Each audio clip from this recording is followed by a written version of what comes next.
Welcome to This Explainer. Today, we're diving straight into humanity's permanent legacy. And we aren't just focusing on the massive environmental toll you're probably already familiar with. No, we're looking at a much more intimate, incredibly urgent crisis, the one happening right now, literally inside your own body. We're talking about a material we use for maybe 15 minutes, but that fundamentally alters our biology for centuries. Okay, let's kick things off with this jarring number, 121,000. That is the average amount of microplastic particles a bottled water drinker ingests every single year. I mean, just sit with that for a second. Over 100,000 microscopic pieces of indestructible synthetic material crossing your lips and entering your digestive system annually, just from trying to stay hydrated. But to really wrap our heads around how these particles get inside us, we have to look at the world we've built. Section 1. The macro context. Drowning in plastic. Before we zoom into our bloodstreams, we have to understand the inescapable scale of the stuff surrounding us. The sheer volume of production is honestly almost incomprehensible. Every single year, the global economy pumps out 370 million tons of plastic. If you stacked all of that up, it would reach the moon and back twice, over just 1 year. Since mass production really kicked into high gear around 1950, we've created 9.2 billion tons of it. And since plastic takes about 400 years to decompose, virtually every single piece of plastic ever made still exists today. And this right here perfectly illustrates why we simply can't recycle our way out of this crisis. Look at this massive discrepancy. A measly 9% of all that plastic actually gets recycled. So what about the other 91%? Well, it goes to landfills, where it sits for generations, or it gets incinerated, which burns it into highly toxic, cancer-causing chemicals like dioxins. But perhaps most devastatingly, an estimated 8 million tons of this waste floods directly into our oceans every single year. Section 2. The biological invasion. How plastic enters you. So, how exactly does this massive oceanic waste problem become an intimate biological threat to your actual organs? While the path to ingestion builds step by step. All those discarded macroplastics, the grocery bags, the fishing nets, the water bottles, they don't just disappear in the ocean. They degrade. They break down into invisible microplastics. Then, these tiny particles get eaten by fish who mistake them for food. But it's not just the ocean. Farm animals eat contaminated feed and drink contaminated water, accumulating plastic right in their tissue. It sneaks into our food chain through sea salt, honey, meat, seafood, ultimately accumulating right inside the human digestive system. Now, the stark contrast in our daily choices is pretty alarming. A recent study found that opting for bottled water over tap water increases your microplastic intake by a staggering 314 times. You might totally think you're making a pure, healthy choice, but grabbing that plastic bottle is rapidly pushing your yearly consumption straight toward that shocking 121,000 figure we talked about earlier. But wait, ingestion isn't the only invasion path. In fact, you are breathing plastic right now. When car tires wear down on the asphalt, they release microplastics directly into the air. As researchers have bluntly put it, every car owner is essentially vaping plastic. These particles just float in our atmosphere. They fall with the rain, and they settle absolutely everywhere. I mean, even pristine remote Arctic snow tests at 14,000 microplastic particles per liter. There is literally nowhere left to hide. Section 3.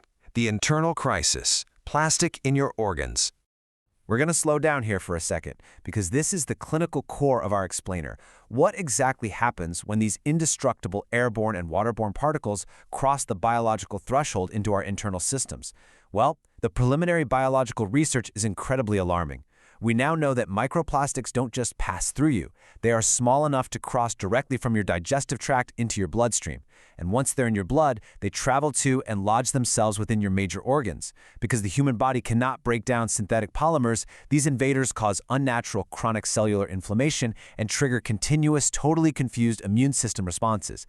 Basically, your body is constantly fighting an enemy it simply cannot destroy. And the respiratory impact is equally severe. Researchers have found microplastics embedded deep within the human respiratory system, like in the very deepest parts of the lungs. And what's highly concerning is the correlation emerging in the clinical data right now. Individuals suffering from lung disease have significantly higher concentrations of microplastics in their tissue compared to healthy individuals. We are literally witnessing the real-time degradation of human respiratory health caused by our own atmospheric pollution. Section 4. The looming health crisis, Destination 2050. So why aren't we stopping? Well, driven by impossibly cheap production costs, our absolute addiction to convenience culture, and the massive oil industry's aggressive shift to petrochemicals, plastic production is only accelerating.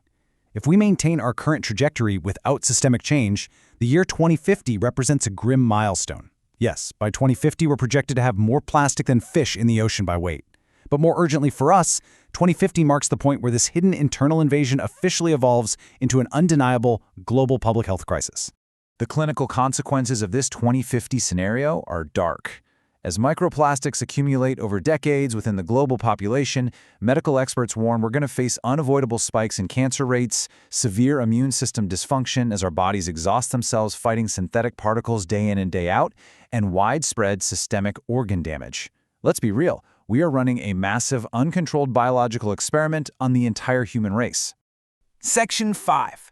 Stopping the spread. The cure. So the absolutely crucial point is this. How do we empower ourselves to stop this biological invasion? How do we heal our environment and our own organs before that 2050 tipping point? It requires immediate systemic solutions.